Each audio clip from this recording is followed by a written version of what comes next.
Warren Buffett is widely considered one of the greatest investors of all time, with a staggering net worth of $80 billion. If you're a fan of the channel, then you know I like to learn from the experience of Buffett and his partner Charlie Munger. Much of their success comes from investing in companies with sustainable competitive advantages and holding them long-term. Although his company, Berkshire Hathaway, chooses not to pay a dividend, a significant number of their holdings do. In fact, his investments are generating more than $4 billion a year in dividend income. Throughout this video, I'm going to explain how Buffett's massive cash flow lets him consistently double his money on many stocks. Today, I want to show you how Warren Buffett's long-term investing strategy generates significant dividend income with huge yields on cost.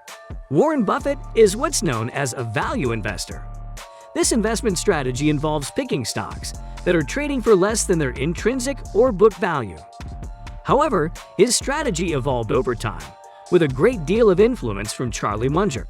This transition to focusing on the quality of the underlying business was learned through their investment in See's Candy. I've been taught by Ben Graham to buy things on a quantitative basis. Look around for things that are cheap. And that I was taught that, we'll say in 1949 or 50. It made a big impression on me. So I went around looking for what I call used cigar butts of stocks. And the cigar butt approach to buying stocks is that you walk down the street and you're looking around for cigar butts and you find this on the street, this terrible looking, soggy, ugly looking cigar, one puff left in it. But you pick it up and you get your one puff. Disgusting, you throw it away, but it's free. I mean, it's cheap. And then you look around for another soggy, one puff cigarette. Well, that's what I did for years. It's a mistake. Although you can make money doing it, but you can't make it with big money. It's so much easier just to buy wonderful businesses. So now I would rather buy a wonderful business at a fair price than a fair business at a wonderful price. You really want to be in a wonderful business because the time is the friend of the wonderful business. You keep compounding, it keeps doing more business, and you keep making more money. Now I'll tell you exactly why walking away from See's Candy would have been a terrible idea. But we both kept learning all the time, so that the man we were 5 years earlier was less sensible than the man who ultimately was there. And See's Candy did teach us both a wonderful lesson, and it'll teach you a lesson if I tell you the full story. If See's Candy had asked $100,000 more, Warren and I would have walked. That's how dumb we were at that time. 10,000 more. And one of the reasons we didn't walk is while we were making this wonderful decision, we weren't going to pay a dime more. Ira Marshall said to us, "You guys are crazy. There's some things you should pay up for. You're underestimating quality." Well, Warren and I, instead of behaving the way they do in a lot of places, we listened to the criticism. We changed our mind. And that is a very good lesson for anyone. The ability to take criticism constructively is well, think of all the money we made from accepting that one criticism. And if you count the indirect effects from what we learned from buying See's, you can say that Berkshire's been built partly by learning from criticism. In 1972, they bought the entire company for $25 million. That year, the business had $31 million in sales and made $2.083 million in profits after taxes. Additionally, the business needed a working capital of $8 million to operate. Based on Buffett's valuation of See's, he was unwilling to pay more than the $25 million he offered. That would have proved to be an idiotic decision. As of 2007, See's Candy has earned Berkshire Hathaway $1.35 billion in pre-tax earnings.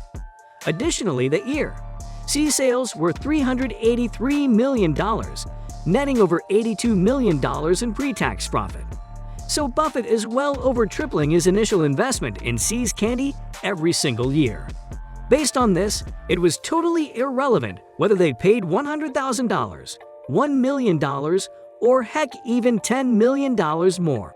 In 2019, Buffett said that See's has produced well north of $2 billion in pre-tax earnings, and the chocolate company remains a cash cow for Berkshire Hathaway. See's Candy exemplifies what Buffett looks for in a business. The company has built a competitive advantage through significant brand and customer loyalty. Buffett has said long-term competitive advantage in a stable industry is what we seek in a business. If that comes with rapid organic growth, great. But even without organic growth, such a business is rewarding. We will simply take the lush earnings of the business and use them to buy similar businesses elsewhere. This is exactly what he did with See's Candy. The company had limited potential for scaling, but was able to provide a reliable cash flow. This mindset of buying great businesses at fair prices would bleed into all of Buffett's future investments. Warren Buffett does not specifically target dividend stocks, yet the majority of his holdings pay dividends. This correlation comes from the types of businesses he targets. Dividend stocks are often highly profitable and mature companies with proven business models. This overlaps heavily with Buffett's investment preferences. As I mentioned at the beginning of the video, Warren Buffett's Berkshire Hathaway earns around $4 billion in annual dividends. This number doesn't even include returns from companies where they have full ownership, like See's Candy. One of Buffett's best-performing dividend stocks is the Coca-Cola Company, which he's owned since 1988. This year, that investment will pay him more than $656 million in dividend income. With an initial cost basis of $3.245 per share, Buffett now boasts a 50.5% dividend yield on cost. This means that he is more than doubling his initial investment every 2 years through dividends alone. Coca-Cola has been consistently growing their dividend for over 58 years, and there seems to be no indication this trend will stop anytime soon. This is a classic example of investing in a company with strong competitive advantages and holding long-term. If you want to learn more about Coca-Cola, did a full stock review on the company, and we'll provide a link in the description of this video.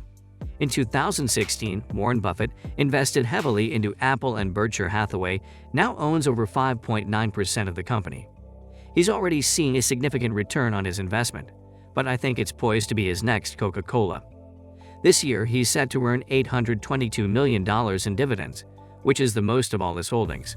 I don't know his exact cost basis, but given the time he invested, I assume his yield on cost is currently around 2 to 2.5%. Apple is currently the most valuable brand in the world and has massive customer loyalty. Additionally, it has 9 years of dividend growth and a 10.5% 5-year compound annual growth rate. I would not be surprised at all if in 30 years Buffett would be doubling his initial investment every 2 years through dividends, similar to Coca-Cola. If you want to learn more about Apple, I also did a stock review on that company, and will provide a link in the description as well. Buffett has many other dividend stocks with a huge yield on cost. This is accomplished through the long-term nature of his investments. Moody's, the credit rating, risk assessment, and data analytics company, is another cash cow for Berkshire Hathaway. This year, it will pay over $55 million in dividend income. With an initial cost basis of only $10.05 a share, Berkshire's annual yield on cost is 22.3%. Buffett doubles his initial investment through dividends every 4.5 years. Considering the current price of Moody's is around $270 with a 0.8% dividend yield, his investment is a prime example of how long-term investing can net massive yield on costs. American Express pays Buffett $260 million in annual dividend income. At an initial cost basis of $8.49 per share, Berkshire Hathaway has a 20.3% dividend yield on cost. This means that in just under 5 years, they will double their initial investment through dividends alone.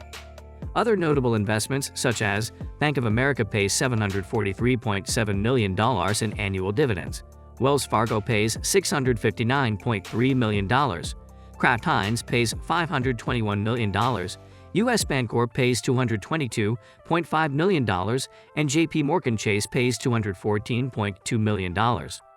These are just some of the many dividend stocks in Warren Buffett's portfolio. The main takeaway here is that when you invest in companies with sustainable competitive advantages over a long time horizon, you can receive huge yields on cost and massive returns. I hope this video provided some interesting ideas to think about, and let me know in the comments if you like this topic. I'll be sure to work on more stock review videos soon as well. Thank you for watching. I'd greatly appreciate it if you leave a like and subscribe to the channel. If you follow me on Twitter, link in the description, you can real-time updates of my buys and dividends coming in. Please leave a comment below, and thank you for watching.